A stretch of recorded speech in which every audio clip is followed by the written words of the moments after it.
70년의 기나긴 바벨론 포로 생활에서 벗어나서 고향으로 돌아온 이스라엘 백성들에게는 나름대로 꿈과 희망을 가지고 있었습니다. 그런데 시간이 지나가면서 되는 일이 하나도 없었습니다. 농사는 메뚜기 때나 병충해 때문에 엉망이 되고 포도 열매도 수확을 하기 이전에 이미 다 떨어져서 거둘 것이 없었습니다. 이스라엘 백성들은 자신들이 열심히 일을 했는데도 불구하고 이처럼 결과가 형편없는 이유를 도대체 알 수가 없었습니다. 반면에 에돔 족속과 이방인들은 성성장구를 하고 있습니다. 이와 같은 현실 앞에서 그들은 자신들을 향한 하나님의 사랑을 의심하기 시작했습니다. 그런데 하나님께서는 말라기서의 통해서 이렇게 말씀하십니다. 아니다. 나는 여전히 너희들을 사랑하고 있다. 말라기 선지자 전하는 이 하나님의 말씀 앞에서 이스라엘 백성들의 반응은 의외로 사늘합니다. 그저 단순히 사늘하다는 차원을 넘어서서 노골적으로 빈정거리기까지 합니다. 도대체 하나님이 언제 우리를 사랑했습니까? 우리를 사랑한다면서 우리를 위해서 해준 것이 무엇이 있습니까? 그와 같은 이스라엘 백성들의 태도는 하나님을 슬프게 만들었습니다. 그래도 불구하고 그들은 하나님을 향해서 이렇게 말합니다. 우리가 언제 하나님을 슬프게 만들었습니까? 이제 하나님께서는 그와 같은 이스라엘 백성들을 향해서 아주 분명하게 말씀하십니다. 너희가 구하는 바 주가 갑자기 그의 성전에 임하실 것이다. 그리고 말라기 선지자는 하나님의 사자가 성전에 갑자기 임해서 온 세상을 뒤엎는 심판을 하실 것이라고 선포합니다. 이쯤 되면 아무리 마음이 강심장 같은 이스라엘 백성들이라고 할지라도 뭔가 생각이 달라지기 시작할 것입니다. 하나님께서 사자를 보내신단다. 그런데 그 사자가 오시면 온 세상을 심판하실 것이라고 한단다. 지금까지 형식적으로 신앙생활을 해왔고 하나님 말씀을 빈정거리면서 무시해왔던 저들이지만 막상 메시아가 어느 날 갑자기 임하실 것이다 라는 말씀을 들으면서 그들의 마음속에는 뭔가 모를 두려움이 엄습해 오기 시작을 하는 것입니다. 하나님을 경외하지 않았고 세상도 살아왔던 자기들의 행동이 눈에 그려지기 시작합니다. 하나님의 사자가 오시면 이제 우리는 다 죽었다. 그와 같은 상황에서 하나님께서는 말라기 선지자를 통해서 말씀하십니다. 오늘 본문 6절 말씀인데 우리 6절 말씀 같이 읽도록 하겠습니다. 같이 읽습니다. 시작. 포로에서 돌아온 이스라엘 백성들은 세상주로 출세하고 보다 더 잘 살기 위해서 자기들 마음대로 살았습니다. 하나님을 믿는다고 말하면서도 정작 하나님이 없는 삶을 살았습니다. 예배는 형식적으로 드렸고 먹지도 못하는 더럽고 병든 것들을 하나님께 제물이라고 가지고 와서 드렸습니다. 그런데 막상 하나님께서 심판하러 오신다라는 말씀 앞에서 두려워지기 시작하는 것입니다. 그래서 그들은 이제 우리가 완전히 멸망당할 것이라고 판단을 하는 것입니다. 여러분, 소멸되지 아니한다, 멸망하지 않는다라는 이 말씀을 이스라엘 백성들이 경험했던 역사적 상황을 놓고 한번 생각해 보면 어떨까요? 그들은 이미 주전 722년에 아수르에 의해서 북이스라엘이 멸망을 당했습니다. 주전 586년에는 바벨론에 의해서 멸망을 당했던 아픈 기억을 가지고 있습니다. 그들은 나라와 예루살렘 성전이 처참하게 파괴되고 자신들은 바벨론의 포로가 되어서 개처럼 바벨론에 끌려가서 비참한 생활을 해야만 했던 그 고통스러운 역사를 그들은 기억하고 있는 것입니다. 우리가 이렇게 생각하면 쉽습니다. 간혹 가다가 일본이 엉뚱한 소리만 하면 울화가 침입니다. 뭐 때문입니까? 일본이 우리를 다스렸던 그 사건 때문인 것입니다. 일본이 누군가가 신사참배만 했다라고 한다면 들끓기 시작하는 것입니다. 왜요? 우리가 그것 때문에 너무 많은 고통을 겪었기 때문인 것입니다. 그와 같은 아픈 기억을 가지고 있는 이스라엘 백성들에게 내가 심판하러 너에게 임할 것이다 라고 하는 하나님의 말씀이 어떤 느낌을 주었을는지는 생각하기가 어렵지 않을 것입니다. 그런데 하나님께서는 본문 6절에서 이렇게 말씀하십니다. 나 여호와는 변하지 아니하나니 그러므로 야곱의 자손들아. 여러분, 여기서 우리가 이 야곱이라고 하는 말은 속이는 자라는 뜻을 가지고 있습니다. 우리가 잘 알듯이 창세기에 기록된 야곱은 언제나 속이는 삶을 살았던 사람이었습니다. 형 에서를 속이고 아버지 이삭을 속였습니다. 형 에서의 분노를 피해서 바단 아람으로 도망가서 외삼촌의 집에 더부살이를 하면서도 외삼촌을 속였습니다. 그와 같은 속이는 삶은 최소한 그가 야복 강가에서 하나님과 실험을 한 이후에 이스라엘이라는 이름을 받기 전까지는 계속되었습니다. 오늘 본문에서 말라기 선지자가 이스라엘 자손들아 라고 말하지 아니하고 야곱의 자손들아 라고 부른 것은 그들이 지금까지 하나님을 속이는 것에 대한 정확한 고발인 것입니다. 바벨론 폴에서 돌아온 그들이 이전에 그들 조상들과는 다른 것이 하나도 없었습니다. 거기 돌아올 때는 우리가 새롭게 마음을 먹어야 되겠다. 더 이상 하나님께 범죄하지 말아야 되겠다. 제대로 신앙생활을 해야 되겠다라고 다짐을 했지만 막상 돌아와서 바벨론에서 돌아와서 고향생활을 하는 가운데서 그 자심은 다 사라지고 없는 것입니다. 이전에 조상들이 해왔던 그것과 똑같은 짓을 하고 있는 것입니다. 그들은 여전히 죄악 가운데 있었고 언제나 속이는 자들이었습니다.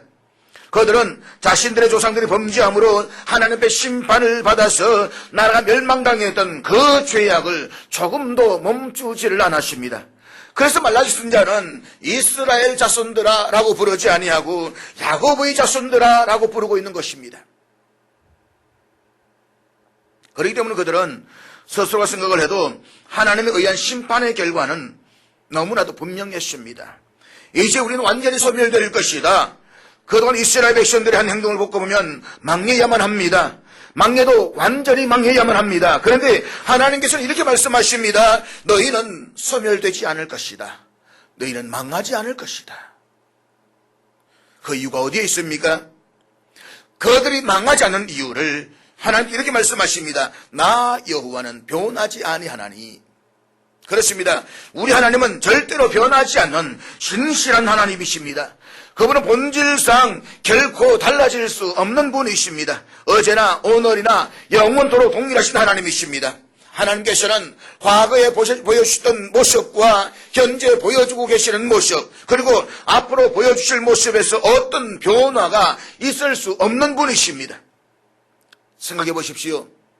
그 당시에 이스라엘 백성도 완전히 소멸되지 않고 남아있다라고 하는 것은 인간의 말로는 설명할 수 없는 굉장히 경이로운 사건이 아닐 수가 없는 것입니다. 인류 역사에서 나라가 망했는데도 불구하고 민족이 존속되는 경우는 거의 없습니다. 그것도 1000년 이상의 나라를 잃어버린 상황에서는 말입니다. 한때 그렇게 강한 나라들도 다른 나라에 의해서 멸망당한 후에는 완전히 사라져버리거나 다른 민족들과 혼합되어져 버렸습니다. 오늘 말라기에 나온 에돔 족속이 그와 같은 예인 것입니다. 잘 되었습니다. 한때 중동지방에서 나름대로 위치를 차지했습니다. 바벨론과 함께하면서 중동지방을 다스렸습니다. 그러나 지금은 그 민족이 에돔 족속이 흔적조차 없게 된 것입니다. 그런데 이스라엘 백성들은 소멸되지 않고 온전히 보존되었을 뿐만 아니라 일부는 예루살렘으로 돌아와서 성전까지 재건하는 그 저력을 보여주었습니다. 어떻게 이런 일이 가능할 수가 있는 것입니까? 그들의 하나님이 변하지 않는 분이었기 때문입니다. 하나님은 한 번 약속하신 것은 반드시 지키는 분이십니다. 그러므로 하나님과 관계를 맺고 있는 사람들, 하나님의 약속을 붙들고 있는 사람들은 결코 소멸될 수가 없는 것입니다. 무엇보다도 하나님의 이름 가운데 하나인 여호와라는 이름에서 우리는 변하지 않으시는 하나님을 알게 됩니다. 다시 말해서 여호와라는 이름은 나는 언제나 동일하다, 나는 변하지 않는 자이다 라는 의미를 가지고 있습니다. 사실 우리는 수시로 변합니다. 우리는 똑같은 사람임에도 불구하고 아침 저녁으로 전혀 다른 사람으로 변합니다. 그렇지만 하나님께 이런 일은 상상할 수도 없습니다. 그래서 야고보는 1장 17절에서 이렇게 고백하고 있습니다. 우리 한번 같이 읽도록 하겠습니다. 같이 읽습니다. 시작. 그러므로 사랑하는 여러분, 하나님께서 영원토록 변하지 않는다는 사실이 그의 자녀들인 저와 여러분에게는 말할 수 없는 힘과 위로가 된다는 사실을 잊지 마십시오. 우리와 맺으신 하나님의 약속은 환경에 따라서 변하는 것이 아니라 영원토록 신실하시고 변하지 않는다는 사실을 기억하십시오. 하나님은 변하지 않습니다. 우리를 연단하기 시작하셨으면 반드시 끝까지 책임져 주실 것입니다. 한번 손을 대기 시작하셨으면 반드시 놀라운 작품을 만들어내실 것입니다. 그분 하나님을 신뢰하십시오. 이제 하나님께서는 본문 7절에서 이스라엘 백성들과 다섯 번째 논쟁을 이어가십니다. 내게로 돌아오라. 그리하면 나도 너희에게로 돌아가리라. 하나님께서는 이스라엘 백성들이 결코 망하지 않을 것이며 그들을 향한 하나님의 언약은 반드시 지켜질 것임을 말씀하십니다. 그러면서 하나님께서는 저들 이스라엘 백성들이 세상을 향하여 그 마음을 완전히 바꾸어서 하나님께로 향하기를 요구하고 있습니다. 이전까지 형식적이고 위선적이었던 신앙생활을 보이고 온전히 하나님께 순종하는 삶을 살기를 요청하시면서 말씀하십니다. 내게로 돌아오라. 내게로 돌아오라는 이 말씀은 말라기 선지자가 처음에 했던 말씀은 아닙니다. 그 이전에 이사야, 예레미야, 호세야, 요엘 선지자를 비롯해서 수많은 선지자들이 줄기차게 외쳤던 말씀이었습니다. 여호와께로 돌아오라. 그리하면 그가 긍휼히 여기시리라. 너희는 내게로 돌아오라. 만군의 여호와의 말이니라. 선지자들이 이렇게 끊임없이 이 말씀들을 반복적으로 외쳤던 것은 슬프게도 오랜 세월이 흘렀음에도 불구하고 그들에게서는 어떤 변화도 일어나지 않았다는 말씀인 것입니다. 이것은 말라기 시대에도 마찬가지였습니다. 그들은 하나님과의 바른 관계를 회복하기 위한 어떤 노력도 하지를 않았습니다. 자신들도 먹지 못하는 곰팡이 잡힌 떡과 병든 짐승을 하나님께 제물로 드리는 것이 분명히 잘못된 것임을 알고 있음에도 불구하고 그들은 그 문제를 놓고 하나님 앞에 진실하게 회개하지도 않았습니다. 그러면서 그들은 하나님을 향해서 이렇게 말합니다. 우리는 어떻게 하여야 돌아가리까? 이스라엘 백성들은 여전히 정신을 차리지 못하고 있습니다. 그들이 이렇게 하나님의 반문을 하고 있는 것은 정말 돌아가야 할 방법을 몰라서 묻는 것이 아닙니다. 지금 그들은 하나님 향해서 이렇게 빈정거리고 있는 것입니다. 우리가 주님을 떠난 적이 없는데 어떻게 돌아오는 것입니까? 쉽게 말하면 이렇게 이야기할 수가 있는 것입니다. 하나님, 우리가 하나님을 떠났다니요. 우리는 결국 하나님을 떠난 적이 없습니다. 우리는 안식일이 되면 정확하게 성전에 나아가서 예배를 드렸습니다. 하나님께 번제물도 빠지지 않고 꼬박꼬박 드렸습니다. 그런데 우리가 하나님을 떠났다니요. 무슨 그런 섭섭한 말씀을 하십니까? 오늘 우리를 놓고 보면 이렇게 말씀할 수가 있을 것입니다. 하나님, 제가 하나님을 떠났다니요. 제가 얼마나 기도를 열심히 하는지 하나님 알지 않습니까? 제 직분이 있지 않습니까? 제가 목사입니다. 집사입니다. 장로입니다. 권사입니다. 제가 언제 예배를 빠진 적이 있습니까? 모임에 빠진 적이 있습니까? 저보고 하나님 떠났다니요. 무슨 그런 말씀을 하십니까? 이스라엘 백성들은 자신들에게는 하나님께 회개할 어떠한 죄도 없다라고 생각을 했습니다. 오히려 하나님이 자신들을 버렸다고 생각을 했습니다. 그들 하나님과의 이어진 관계에 대한 잘못이 자신들에게 있는 것이 아니라 하나님께 있다라고 생각을 했습니다. 왜냐하면 그들이 바벨론 포로에서 해방되어서 가나안 땅으로 돌아왔지만 하나님과의 언약 관계에서는 어떤 혜택이나 축복도 손으로 만져지거나 실현되지 않았기 때문인 것입니다. 이스라엘 백성들은 지금 이렇게 생각하고 있습니다. 우리는 포로에서 돌아와 그 어려움 시기에서도 하나님의 성전을 지었다. 그를 불구하고 우리에게는 어떤 축복이나 보상도 돌아오지 않았다. 오히려 에돔 족속과 이방인들 그리고 하나님께 헌신하지 않았던 사람들은 더 잘 먹고 더 잘 살고 있다. 하나님이 우리를 사랑하지 않았으며 그가 우리를 떠났다. 우리 결코 하나님을 떠난 적이 없다. 자신들이 결코 하나님을 떠나지 않았다고 빈정거리면서 말하고 있는 이 이스라엘 백성들을 향해서 하나님께서 이렇게 말씀을 하십니다. 본문 8절 말씀 우리 같이 읽도록 하겠습니다. 8절입니다. 사랑하는 여러분, 바벨론 포로에서 돌아온 이스라엘 백성들에게서 찾아볼 수 있는 문제가 무엇입니까? 지금 이스라엘 백성들이 가장 심각한 문제가 무엇입니까? 그것은 개인 이기주의의 극대화였습니다. 그들은 하나님을 섬기면 무엇인가 좋은 결과가 있을 것이라고 기대를 했습니다. 그러나 시간이 흘러가도 그런 결과가 자신들에게 오지를 않았습니다. 오히려 세상적으로 줄을 잘 쓸고 인간적인 방법 살아가는 사람들이 훨씬 더 좋은 결과를 누린 것을 보았습니다. 그래서 그들은 세상적으로 잘 먹고 잘 살고 출세하기를 위해서는 윗사람들에게 뇌물을 갖다 바치고 세상에 좋은 모임에 참석을 하면서 인간적인 방법으로 살아가는 것이라고 판단하기 시작했습니다. 아무리 기도해도 소용없더라. 아무리 하는 일은 소용없더라. 그냥 대충 나가면서 세상 모임에 빠지지 않고 그도 관계를 맺는 가운데서 줄을 잘 대는 것이 세상에 출세하는 길이더라. 그리고 그러다 하는 결과는 성전에 드리는 희생제사의 제물을 자기들도 먹지 못하는 병들고 곰팡이가 핀 떡들이었다는 것입니다. 학개서를 보게 되면 당시 이스라엘 백성들은 하나님의 성전의 잿더미 속에서 다 무너졌는데도 불구하고 그들은 화려한 집을 짓고 살았습니다. 자신의 개인적인 이익을 추구하기 위해서 하나님 성전의 희생제물을 열등한 것을 드리는 것은 포로에서 돌아온 이스라엘 백성들을 쉽게 찾아볼 수 있는 현상들이었습니다. 하나님의 집은 초라해지고 다 무너지고 먼지가 불썩불썩 그런데 불구하고 자신들은 좋은 집을 짓고 거기에서 호화소식하고 있었다는 것입니다. 그리고 그것은 결국 모세율법에 명시된 11조까지 무시해 버렸습니다. 그들은 이방 총독과 세상상 돈을 쓰는 것은 조금도 아까워하지 않았습니다. 세상적으로 출세하기를 위해서는 더 써야 된다고 생각을 했습니다.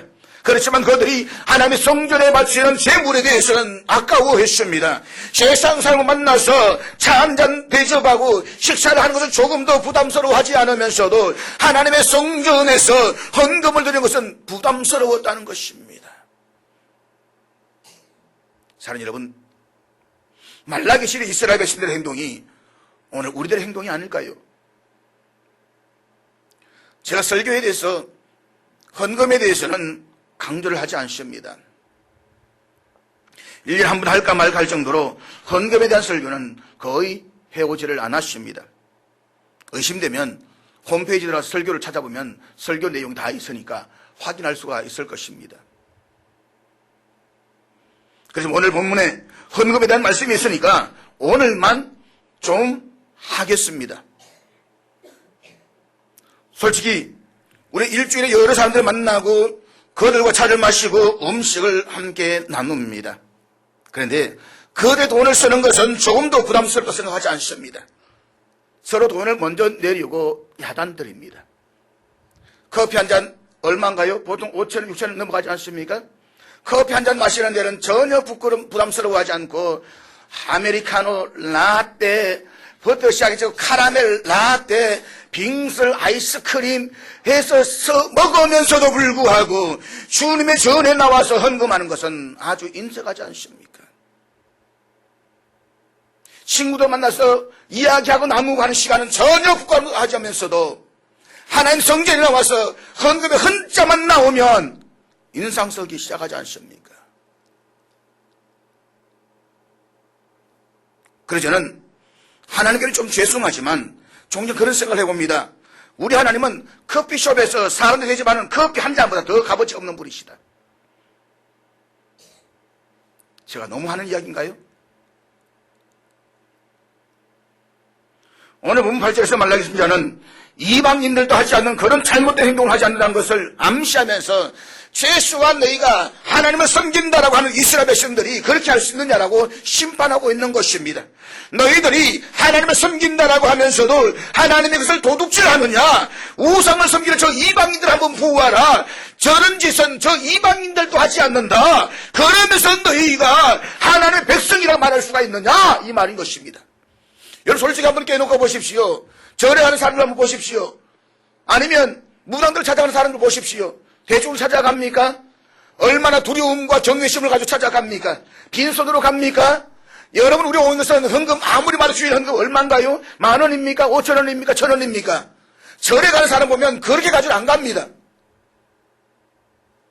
우상에게 주번씩 찾아가는 사람들도 저들도 그렇게 하지 않는데 하물며 살아계신 하나님, 내가 날마다 고백할 때 하나님 살아계십니다, 하나님 전능하십니다 라고 고백하는 그 하나님에 나와서 예배드리는 우리가 그 짓을 할 수 있느냐, 이 말씀인 것입니다. 그게 오늘 말라기가 우리에게 주는 말씀인 것입니다.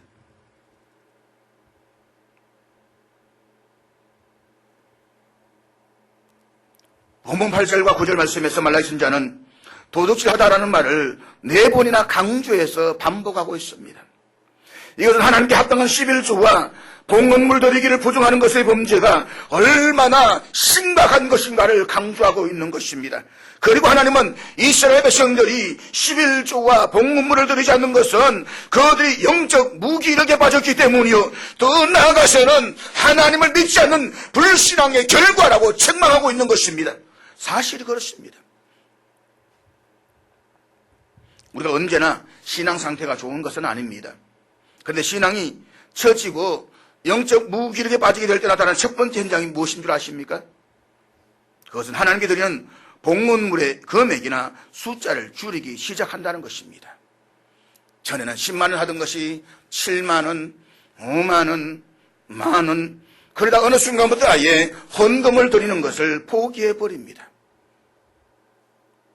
여기서 이 봉헌물은 성전에 들어지는 여러 가지 형태의 예물들을 이야기합니다. 11조는 11조니까 알겠는데, 봉헌물이라고 하는 것은 여러 가지 예물들, 주석에 보면 11조의 11조라고 이야기합니다. 11조는 당연히 드려야 되고, 그 외에 성전의 기구를 구입한다든가 하는 여러 가지의 헌금들을 봉헌물이라고 이야기합니다. 오늘날로 말하자면 교회에 필요한 어떤 기구들을 헌물한다든가, 아니면 11조 이외에 다른 헌금들, 감사헌금이나 다른 예물들을 가리켜서 봉헌물이라고 이야기를 합니다.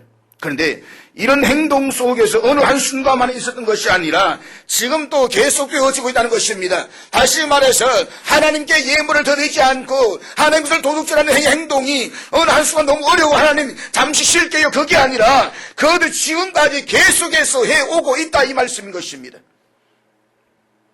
도둑질하다, 이 말을 70인역에 번역해 보면 속이다, 사취하다, 그런 단어로 번역하고 있습니다. 이 말은 앞에 6절에서 이스라엘 백성들을 향해서 야곱의 자손들아 라고 부름으로써 분명하게 그 사실을 지적하고 있는 것입니다. 앞에서 말씀했던 바와 같이 야곱이라는 말은 속이는 자라는 뜻을 가지고 있습니다. 이스라엘 백성들은 하나님 앞에서 언제나 속이는 자들이었다는 것입니다. 언제 하나님 것을 도둑질했다는 것입니다. 언제 하나님 것을 사치했다는 것입니다. 그럼에도 불구하고 그들이 하나님 앞에서 아주 뻔뻔하게 항의하고 있는 말이 무엇입니까? 우리가 어떻게 주의 것을 도둑질하였습니까? 내 돈 내가 썼는데 하나님 무슨 말씀입니까? 그러나 여러분, 내 돈이 아닙니다. 모든 만물이 하나님의 것이고 하나님이 다 주셨습니다. 그 가운데 11조를 드린 것은 주권이 하나님께 있음을 고백하는 신앙인 것입니다. 그러고서도 그걸 떼먹으면서도 내가 언제 도둑질하였습니까? 라고 반항하고 있는 이 뻔뻔한 행동을 오늘 하나님을 경계하고 있는 것입니다. 우리가 지금 계속해서 공부하고 있는 이 말라기서는 전체가 4장으로 구성되어져 있습니다. 1장과 2장은 회개의 메시지를 전거하고 있습니다. 그리고 3장과 4장은 희망의 메시지를 전하고 있습니다. 그러니까 하나님께서 이스라엘을 저주하시고 망하게 하기 위해서 그들에게 말씀하시는 것이 아니라는 사실을 기억하십시오. 오늘 이 말씀이 여러분들에게 부담을 주고 여러분들 저주하게 주실 말씀이 아니라는 것을 기억하십시오. 그들을 회개하게 하심으로써 다시 세상 속에서 거룩한 하나님의 백성들로 세우시고자 찾아오시고 말씀하시는 것입니다. 그들을 저주하고 망하게 하시는 것이 하나님의 뜻이었다라고 한다면 구태여 하나님께서 그들에게 말씀하실 필요가 없습니다. 오히려 입만 아플 뿐인 것입니다.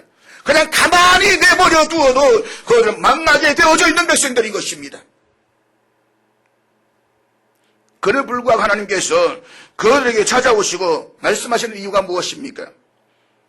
그들과 세우신 언약을 회복하고 복을 주시기 위해서입니다. 그들을 세상 속에서 우뚝 세워서 하나님의 이름을 영화롭게 하기 위해서인 것입니다. 저들을 보아라, 내가 저를 택한 백성이다. 여보를 보아라, 내가 저를 선택한 백성이다. 이것을 하나님께서 만방 속에서 드러내기 위해서 오늘 우리에게 찾아오시고 우리에게 말씀을 하시는 것입니다. 그렇게 하기 위해서 하나님께서 먼저 그들 요청하십니다. 내게로 돌아오라. 그리고 회개하고 예배와 신앙의 본질을 회복하라. 사랑하는 여러분, 지금 말라기 선지자가 이스라엘 백성들에게 강하게 요청하고 있는 것은 회개하고 하나님께로 돌아오라는 것입니다. 그런데 그 회개함에 대한 표징이 무엇입니까? 하나님 앞에서 진실해야 할 뿐만 아니라 하나님의 것을 도둑질하지 말아야 한다는 것입니다. 자신의 편함과 이익을 추구하기 위해서 하나님의 것을 자기의 것인 양 취하지 말라는 것입니다. 그럼에 불구하고 그들은 하나님을 속였다는 고발 앞에서 아주 뻔뻔스럽게 질문합니다. 우리가 어떻게 주의 것을 도둑질하였습니까? 기억하십시오. 그들이 하나님 앞에서 이렇게 반응하게 만든 뻔뻔스러움은 종교적인 형식주의가 낳은 결과였습니다. 종교적인 위선주의가 낳은 결과였습니다. 형식주의에 빠지고 위선주의에 빠질 때 우리는 신앙생활에 완전히 안 함에도 불구하고 혼자 바리새인처럼 거룩한 줄 아는 것입니다. 자기조차 말씀을 지키지 못함에도 불구하고 사두개인처럼 아주 말씀을 구분 사는 것처럼 가장한다는 것입니다. 이 형식주의와 위선주의는 예수님 시대 400년의 세월이 흘러서 바리새인과 서기관들에게 그대로 나타나고 있는 것입니다.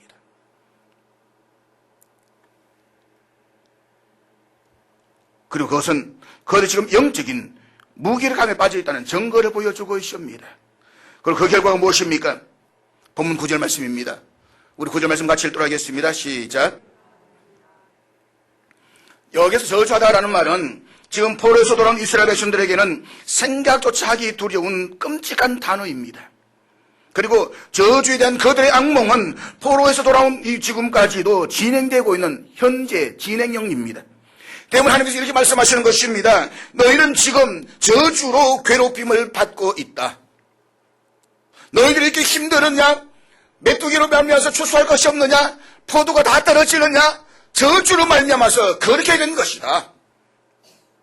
그런데 이스라엘 백성들이 저주로 괴롭힘을 받고 있는 이유가 무엇입니까? 그것은 직접적으로는 거대 하나님의 11조와 복무물을 드리는데 실패함으로써 하나님을 속이고 하나님의 것을 도둑질했기 때문인 것입니다. 그래서 이스라엘 백성의 형편이 이처럼 어렵게 되었다라고 말씀을 하십니다. 사랑하는 여러분, 하나님께서는 언제나 우리들에게 당신과 맺은 언약을 충실하게 순종하며 따라가기를 원하고 계십니다. 그 성경은 하나님께서 우리 앞에 복과 저주를 두셨다고 말씀을 하십니다. 우리 하나님 말씀에 듣고 순종하기만 하면 복을 주시겠다고 약속을 하시는 것입니다. 신명기 28장 2절 말씀 우리 다 같이 읽도록 하겠습니다. 같이 읽습니다. 시작. 이사야 1장 19절에서는 이렇게 말씀하십니다. 너희가 즐겨 순종하면 땅의 아름다운 소산을 먹을 것이요. 그렇지만 하나님의 말씀에 순종하지 아니하면 저주를 내리신다고 말씀하십니다. 너희가 만일 여호와의 명령을 듣지 아니하면 저주를 받으리라. 출애굽기 말씀하십니다. 너희가 내 계명을 덜 즐겨 듣고 순종하면 들어가도 복을 받고 나가도 복을 받을 것이요 너희 자손 천대까지 복을 받을 것이다. 그러나 너희가 내 계명을 불순종하고 어그려 나가면 너희에게 저주를 내리되 들어가도 저주를 받고 나가도 저주를 받고 너희 자손 3, 4대까지 저주를 받으리라. 제 말이 아니고 하나님의 말씀입니다. 그러므로 이스라엘 백성들은 자신들이 지금 저주로 괴롭힘받고 있다고 한다면 그 원인은 무엇인가를 생각했어야만 했습니다. 물론 우리가 인생을 살아가면서 겪게 되는 고통과 시련이 반드시 하나님의 저주는 아닙니다. 때로는 자신들의 욕망으로 해서 오는 것이 있을 수도 있습니다. 어떤 때는 우리를 연단하기 위해서 하나님의 시련과 고통을 주시기도 합니다. 욥처럼 말입니다. 그러나 믿음의 사람은 내 삶에 시련과 고통이 있을 때에 먼저 그 원인을 신앙적으로 판단하는 작업이 있어야 한다는 것입니다. 최소한 말라기 시대 이스라엘 백성들에 있어서는 그러했습니다. 그들이 지금 저주로 괴로움을 당하는 것에는 분명한 원인과 결과가 있다는 것을 순전하게 받아들여야만 했습니다. 그렇지만 그들은 의도적으로 그것을 외면했습니다. 그러면 하나님께서는 이스라엘 백성들에게 계속해서 요청하십니다. 무엇입니까? 10절 말씀 같이 읽겠습니다. 본문 10절 같이 읽습니다. 시작. 우리는 여기에서 온전한 11조를 가져오라 라는 명령 앞에 그 앞에 있는 돌아오라는 이 명령과 연결되고 있다는 사실을 기억하셔야만 합니다. 다시 말해서 말라기 선지자가 하나님께 11조와 복무문을 드리라고 요청하는 것은 이전에 이스라엘 백성들이 우리가 어떻게 하나님 것을 도둑질하였습니까? 라고 묻는 물음에 대한 대답인 것입니다.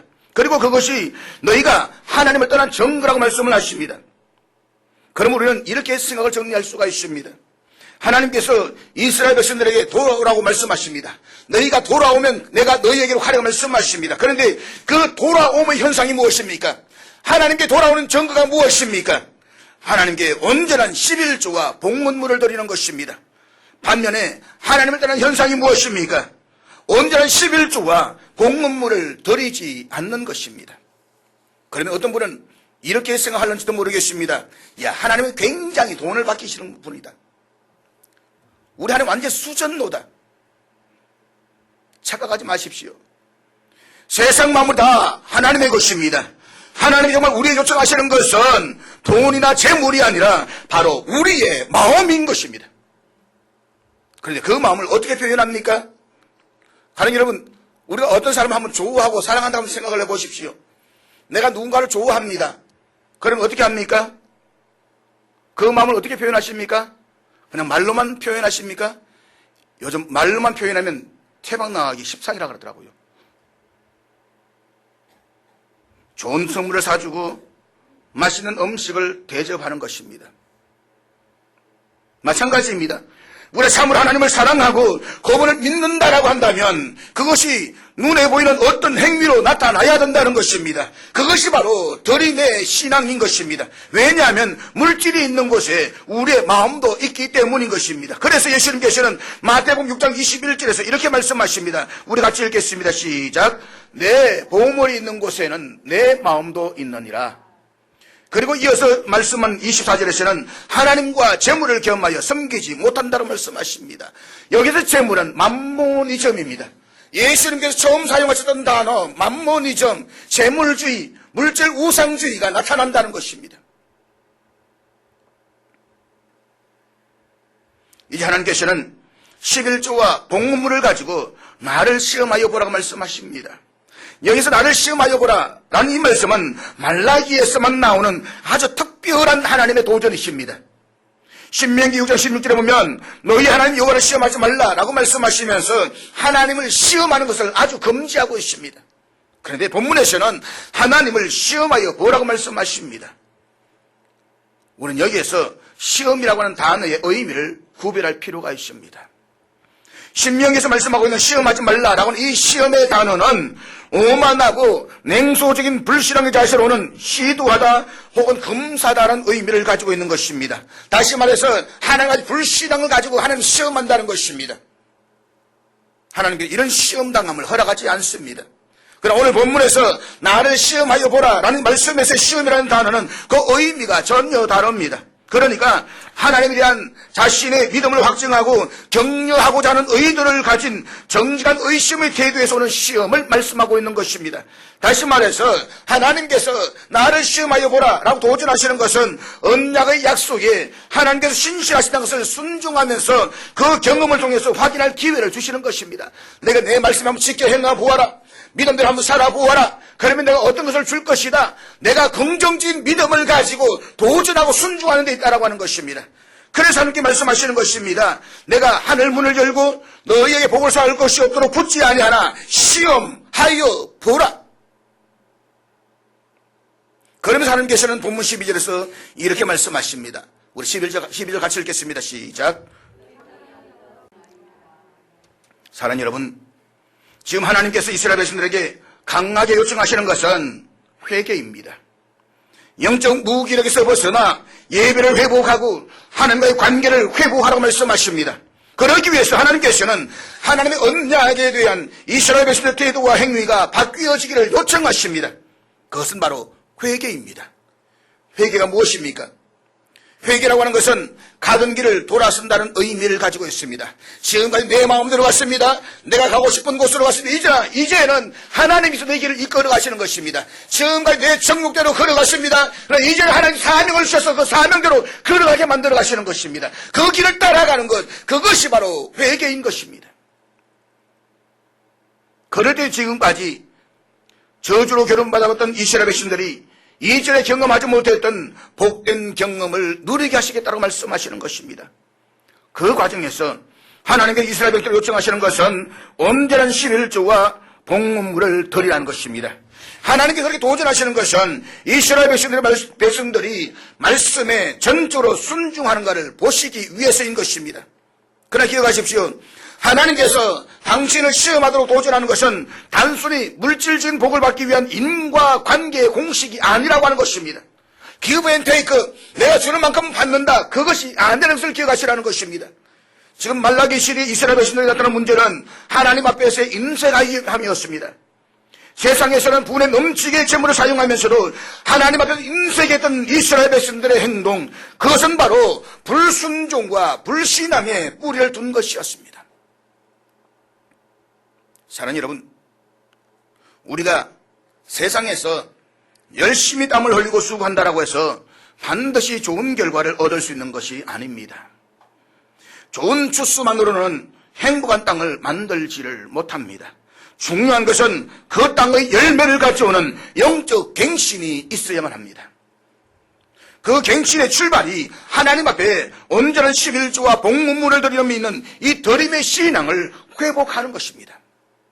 말라기 선자는 우리가 영적 갱신을 통해서 하나님께 돌아가는 출발이 바로 여기에서 시작되어야 한다라고 요청하고 있는 것입니다. 그럼 사랑하는 여러분, 하나님께로 돌아오십시오. 사실 이스라엘 백성들은 11조만 떼먹은 것이 아닙니다. 그들은 하나님의 은혜 전체를 떼먹은 것입니다. 우리는 하나님의 은혜를 도둑질해서는 안 됩니다. 우리가 지금 누리고 있는 것은 모든 것은 하나님께서 은혜로 거둬주신 것들입니다. 하나님이 거저 맑은 물과 맑은 땅을 주시고 햇빛과 비를 주시는데도 우리들은 하나님께 감사를 드리지 않고 있습니다. 그러나 적어도 성도들은 그렇게 살아서는 안 되는 것입니다. 최소한 내가 하나님을 고백하고 하나님을 아버지를 믿는 믿음이 있다고 한다면 우리는 그렇게 인생한 신앙을 살아서는 안 되는 것입니다. 적어도 성도들은 하나님의 은혜를 인정해야만 합니다. 하나님의 인도하심을 인정해야만 합니다. 하나님의 섭리를 인정해야만 합니다. 우리 삶 전체가 하나님의 선물임을 알고 감사를 드려야만 합니다. 그것은 우리가 하나님 앞에서 드림의 신앙을 회복하는 것에서 시작하는 것입니다. 그럴 때에 우리가 온전히 하나님께로 나아가게 되고 하나님은 우리의 아버지가 되시는 것입니다. 말씀을 기억하면서 우리 성찬의 시를 함께 찬양하기